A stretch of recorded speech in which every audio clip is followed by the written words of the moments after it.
తదుపరి కర్కాటక రాశి. మే నెల మాసంలో కర్కాటక రాశి వారికి ఏ విధంగా ఉంటుందో ఇప్పుడు తెలుసుకుందాం. పునర్వసు నక్షత్రం 4వ పాదంలో జన్మించిన వారికి, పుష్మి నక్షత్రం 1, 2, 3, 4 పాదంలో జన్మించిన వారికి, ఆశ్లేష నక్షత్రం 1, 2, 3, 4 పాదంలో జన్మించిన వారికి, మీ పేరులో మొదటి అక్షరం హీగా కల వారికి, హే, హో, ఓ, డా, డీ, డు, డే, డో అనే అక్షరం మీ పేరులో మొదటిగా గలవారికి ఈ కర్కాటక రాశి యొక్క ఫలితాలన్నీ కూడా వర్తిస్తాయి. అయితే ద్వాదశ రాశిలో ఈ కర్కాటక రాశి యొక్క గ్రహస్థితి ఏ విధంగా ఉంది, గోచార రీత్యా గ్రహస్థితి ఏ విధంగా ఉందో ముందుగా తెలుసుకున్నాం. లగ్నంలో కుజుడున్నాడు, కుజుడు సంచరిస్తున్నాడు. లగ్నంలో కుజుడు సంచరిస్తున్నాడు, తృతీయ స్థానంలో కేతువు సంచరిస్తున్నాడు, భాగ్యస్థానంలో బుధుడు, శుక్రుడు, శని, రాహు సంచరిస్తున్నారు, దశమ స్థానంలో రవి సంచరిస్తున్నాడు, లాభస్థానంలో గురువు సంచరిస్తున్నాడు. అలాగే ఈ కర్కాటక రాశి వారికి ఈ మాసం అంతా కూడా కొంత కష్టంగా ఉంటుంది, అయినా భయపడవలసిన అవసరం లేదు. మీ యొక్క తెలివితేటలతోటి, మీ యొక్క కష్టంతో ముందుకు సాగలుగుతారు. సంపాదన విషయంలో కొంత జాగ్రత్తగా ఉండండి. కొన్ని వ్యవహారాల్లో కూడా మీరు జాగ్రత్తగా వ్యవహరించడం చాలా మంచిది. అప్పులన్నీ చెయ్యకండి. అధికమైన అప్పుల వల్ల కొంత కూరుకుపోయేటువంటి సూచనలే కాబట్టి అవసరమైతేనే అప్పు చేయండి. ఇచ్చిన అప్పులు తిరిగి రావడం చాలా కష్టంగా ఉంటుంది మీకు. అయితే నమ్మక ద్రోహులు ఎక్కువగా ఉన్నారు, కొంత జాగ్రత్తగా ఉండాలి. ఆర్థిక పరిస్థితి గడ్డుగా ఉంటుంది, ఖర్చులు అధికంగా ఉంటాయి. కుటుంబ పరంగా కొంత ఖర్చులు చేయవలసినటువంటి అవసరం ఏర్పడుతుంది. లిటిగేషన్లో ఉన్నటువంటి భూములన్నీ కూడా తెలియకుండా కొనటం, నష్టపోవడం కూడా జరుగుతుంది. కాబట్టి 1కి 10 సార్లు ఆ రిజిస్ట్రేషన్ కాగితాలన్నీ ఎవరి పేరు మీద ఉన్నాయి, ఎలా ఉన్నాయి, ఎవరికైనా రిజిస్ట్రేషన్ చేశారా లేదా మనకే చేస్తున్నారా, ఇవన్నీ పరిశీలించుకున్న తర్వాతనే ముందుకు సాగండి. వాహనాలు పాతవి అమ్మేసి కొత్త వాహనాలు కొనుగోలు చేసేటువంటి సూచనలు కూడా కనిపిస్తున్నాయి. కొన్ని వాహనాలకు ప్రమాదాలు జరిగేటువంటి సూచనలు కూడా ఉన్నాయి. కాబట్టి ఇంట్లో నుంచి మంచి టైం చూసుకొని బయలుదేరండి. అలాగే వాహనాలు నడిపేటప్పుడు కూడా కొంత వేగాన్ని తగ్గించుకొని నడపండి. వ్యసన పరులకు దూరంగా ఉండండి. వ్యసన పరులతో స్నేహం వల్ల కొంత ధననష్టం, కొంత పరువు పోయేటువంటి సూచనలు ఉన్నాయి. కాబట్టి చాలా జాగ్రత్తగా వ్యవహరించుకోండి.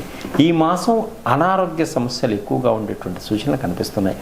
దీర్ఘకాలిక రోగాలను చాలా బాధ పెడుతూ ఉంటాయి. ఎప్పటి నుంచో భార్యాభర్తల మధ్య కొంత గొడవలు కూడా ఏర్పడేటువంటి సూచనలు ఉన్నాయి. ఆచితూచి మాట్లాడుకోండి. మీరు అధికంగా మాట్లాడుకోవద్దు, గొడవలకి దిగవద్దు. అలాగే ప్రేమికుల మధ్య కూడా కొంత గొడవలు ఏర్పడేటువంటి సూచనలు ఉన్నాయి. కాబట్టి వీరు కూడా ఆచితూచి మాట్లాడుకోండి. మీ ప్రేమని ఒకరికొకరు వ్యక్తం చేసుకోండి. అలాగే వివాహ ప్రయత్నాల్లో ఆటంకాలు ఏర్పడతాయి, కొంత జాగ్రత్తగా ఉండండి. కొంత మత్తు పదార్థాలకి బానిస అయ్యేటువంటి సూచనలు ఉన్నాయి. కాబట్టి మత్తు పదార్థాల జోలికి మటుకు వెళ్ళకండి. అలాగే మనస్సు కొంచెం చంచలత్వంగా కలిగి ఉంటుంది. ఏ పని చేయాలో ఏ పని చేయకూడదో అర్థం కాని పరిస్థితి ఉంటుంది. కొంచెం ఏ పని చేస్తే బాగుంటుంది, మనకు లాభదాయకంగా ఉంటుందో తెలుసుకొని ఆ పని చేసుకోండి. ఏ పని మీద కూడా శ్రద్ధ లేకపోవడం, చిరాకులు ఇవన్నీ కూడా ఉంటూ ఉంటాయి. కొంత జాగ్రత్తగా ఉండండి. ఆస్తి తగాదాలు కుటుంబంలో ఏర్పడేటువంటి సూచనలు ఉన్నాయి. అన్నదమ్ముల మధ్య, అక్క చెల్లెళ్ళ మధ్య కూడా కొంత వివాదాలు ఏర్పడేటువంటి సూచనలు కనిపిస్తున్నాయి. కోర్టు కేసులన్నీ కూడా వాయిదాలు పడేటువంటి సూచనలు ఉన్నాయి. బయట ఫుడ్ తినడం వల్ల కొంత ఫుడ్ పాయిజన్ అయ్యేటువంటి సూచనలు కూడా కనిపిస్తున్నాయి.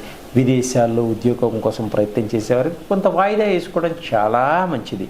విదేశాల్లో ఉద్యోగాల్లో ఉన్నవారు కూడా చాలా జాగ్రత్తగా ఉద్యోగాలు చేసుకోండి.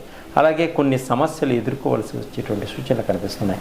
విద్యార్థులు విదేశాలకు వెళ్ళి అక్కడ చదువుకోవాలి అనుకునే వరకు కొంత వీసాలు లేట్ అయ్యేటువంటి సూచనలు కనిపిస్తున్నాయి. నిరుద్యోగులకు ఉద్యోగ ప్రయత్నాలు చేసినప్పటికీ కొంత లేట్ అయ్యేటువంటి సూచనలు కనిపిస్తున్నాయి. ప్రయాణాలలో నష్టాలు ఏర్పడతాయి. దూర ప్రయాణాల్లో కూడా కొంత జాగ్రత్త వహించడం చాలా మంచిది. అయితే కుటుంబం అంతా కలిసి శుభకార్యాల్లో పాల్గొంటారు.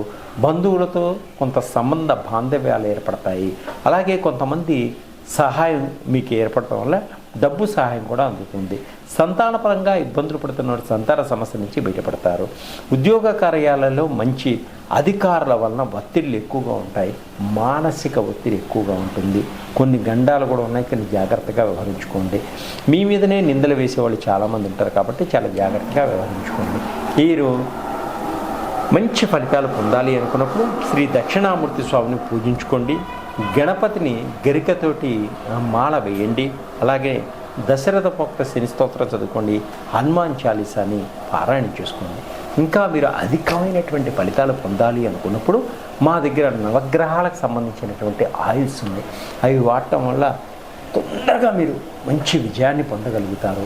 అలాగే జాబు లేని వాళ్ళు జాబుకు సంబంధించిన ఆయిల్, బిజినెస్ వ్యాపారం బాగా నడవని వాళ్ళు వ్యాపారానికి సంబంధించిన ఆయిల్, ఆల్కహాల్ మానలేనటువంటి వాళ్ళు ఆల్కహాల్ ఆయిల్, థైరాయిడ్ ఇబ్బంది థైరాయిడ్ ఆయిల్, షుగర్కి సంబంధించినవి, కాన్సన్ట్రేషన్ పిల్లలకి చదువులో వెనకబడుతున్నారా, పెద్దవాళ్ళు కానీ చిన్నవాళ్ళు మంచి కాన్సన్ట్రేషన్కి సంబంధించిన ఆయిల్స్, రకరకాలైనటువంటి అన్ని రకాలైనటువంటి ఆయిల్స్ మా దగ్గర దొరుకుతాయి. కాబట్టి మమ్మల్ని సంప్రదించడం వల్ల మీకు అద్భుతమైనటువంటి రిజల్ట్ వస్తుంది. మీరే 10 మంది చెప్పగలుగుతారు. సర్వే జన సుఖనో భవంతు. తో పాటు మీకు తొందరగా ఫలితాలు రావాలి అంటే మా దగ్గర ఉన్నటువంటి నవగ్రహాలకు సంబంధించిన ఆయిల్స్ ఉన్నాయి. సూర్యుడికి అని మొత్తం నవగ్రహాల ఆయిల్స్ మీరు వాడితే వాటి వల్ల మంచి ఫలితాలు, అంటే త్వరగా మంచి ఫలితాలు వచ్చేటువంటి సూచనలు ఉన్నాయి. అలాగే షట్చక్రాలకు సంబంధించినవి, షుగర్కి సంబంధించినవి, తర్వాత థైరాయిడ్కి సంబంధించినవి, మంచి జ్ఞాపక శక్తి పొందడం కోసం పిల్లలకి కాన్సన్ట్రేషన్ ఆయిల్స్, ఎక్కువ ఆల్కహాల్ మానలేకపోతున్నారా వాళ్ళకి తగినటువంటి ఆల్కహాల్కి సంబంధించిన ఆయిల్స్, నవగ్రహాలకు సంబంధించిన ఆయిల్స్, రకరకాల ఆయిల్స్ అన్నీ కూడా మా దగ్గర ఉన్నాయి. అద్భుతంగా పనిచేస్తాయి. మీరు ఒకసారి మమ్మల్ని కాంటాక్ట్ చేయండి. తప్పకుండా మంచి రిజల్ట్ మీకు వస్తుంది. సర్వే జన సుఖంలో కేతు సంచరిస్తున్నాడు. ఈ నెల అంతా కూడా మీకు చాలా బాగుంది.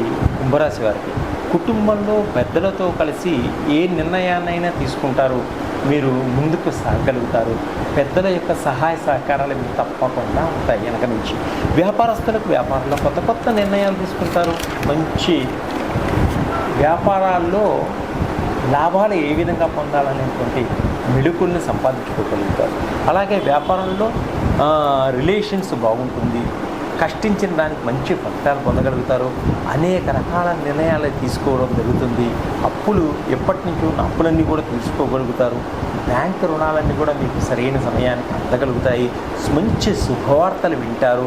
వివాహాది శుభకార్యాలలో కుటుంబంతో అంతా కలిసి పాలు పంచుకోవడం జరుగుతుంది. ప్రేమించిన వ్యక్తులతో కలిసి ప్రయాణాలు చేస్తారు. తీర్థయాత్రలు చేస్తారు కుటుంబ సమేతంగా. ఆర్థిక పరంగా బాగుంటుంది. ఆధ్యాత్మిక పరంగా కూడా ముందుకు సాగలుగుతారు. కుటుంబంలో ఎప్పటి నుంచో ఉన్న సమస్యలన్నీ కూడా పరిష్కారం చేసుకోగలుగుతారు. శ్రమకు తగినటువంటి ఫలితం ఉంటుంది. కుటుంబంలో ఖరీదైన వస్తువులు కొనుగోలు చేసుకోగలుగుతారు. అలాగే డబ్బు సహాయం సరైన సమయానికి అందుతుంది. ప్రేమికులు ఒకరికొకరు చాలా జాగ్రత్తగా ఉండండి. మాట జారకండి. కొంత వివాదాలు ఏర్పడేటువంటి సూచనలు కాబట్టి ఆచితూచి మాట్లాడుకోండి. ఆకస్మిక ఇబ్బందులు కూడా వచ్చేటువంటి సూచనలు ఉన్నాయి. విద్యార్థులకు కొంత కన్ఫ్యూజన్లు ఉంటారు, కానీ ఒక డెసిషన్ తీసుకోండి. భార్యాభర్తల మధ్య పిల్లలు కొన్ని ఇబ్బందులు పెట్టేటువంటి సూచనలు ఉన్నాయి కాబట్టి చాలా జాగ్రత్తగా ఉంచుకొని పిల్లల్ని సరైన మార్గంలో నడిపించుకోండి. కుటుంబ సభ్యుల మధ్య కొంత గొడవలు ఏర్పడేటువంటి సూచనలు కూడా కనిపిస్తున్నాయి. అలాగే ఆరోగ్యం పట్ల కొంత జాగ్రత్త వహించుకోండి. కళ్ళకి సంబంధించినటువంటి ఇబ్బందులు కూడా కలిగేటువంటి సూచనలు ఉన్నాయి. చాలా జాగ్రత్తగా ఉండండి. రిజిస్ట్రేషన్ చేయించుకునేటప్పుడు ఇళ్ళు, పొలాలు, విల్లాలు రిజిస్ట్రేషన్ 1-10 సార్లు తెలుసుకొని రిజిస్ట్రేషన్ చేయించుకుంటే చాలా మంచిది. లేకపోతే ధనం నష్టపోతారు. విదేశాల్లో ఉద్యోగాల కోసం ప్రయత్నం చేస్తున్నారు. తప్పకుండా ఉద్యోగాలు వచ్చేటువంటి అవకాశం ఉంది. అమ్మాయిలు కాలేజీలో ఎవరితోనూ ఫ్రెండ్షిప్ చేసేటప్పుడు చాలా ఆలోచించి జాగ్రత్తగా ఫ్రెండ్షిప్ చేయండి. అబ్బాయిలతో కానీ అమ్మాయిలతో కానీ. వ్యసన పరులకు దూరంగా ఉండండి. వ్యసనాలకు రాత్రి ప్రయాణాలు చేయవద్దు. ఖర్చులు ఎక్కువగా పెట్టవద్దు. సంతానం కోసం ప్రయత్నం చేసిన వారి సంతాన ఫలం ఉంది. రెండవ సంతానం కోసం ప్రయత్నం చేసేవారు రెండవ సంతానం తప్పకుండా ఉంది. రెండో వివాహం కోసం ప్రయత్నం చేసేవారు కూడా తప్పకుండా ఉంది. వీరికి కొంచెం ఏలినాటి శని ప్రభావం ఉంది కాబట్టి శివుడికి రుద్రాభిషేకం చేయించుకోండి. శని నవగ్రహాల ప్రదక్షిణ చేసుకోండి. బీద సాధులకు అన్నదానం చేసుకోండి. అలాగే ఇంకా మీరు అధికమైన ఫలితాలు పొందాలి అనుకున్నప్పుడు మీరు ఏం చేయాలంటే